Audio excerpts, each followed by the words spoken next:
Hello guys, good morning. Ngayon po, i-share ko lang po sa inyo kung paano po magtanggal ng copyright or alert sa inyong Facebook Reels sa video nyo po na in-upload. Punta lang po tayo sa ating Facebook and i-click po natin yung support inbox. I-click po natin yung alert at ayan na nga po. Dito po nakalagay, there are changes to your video. One or more actions we applied to your video because of a copyright match. So, i-click natin yung see details and continue. Click natin ulit yung continue.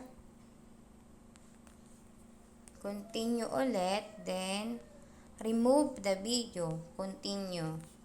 Delete the video.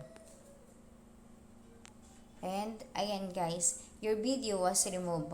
Close. I-check ulit natin. So,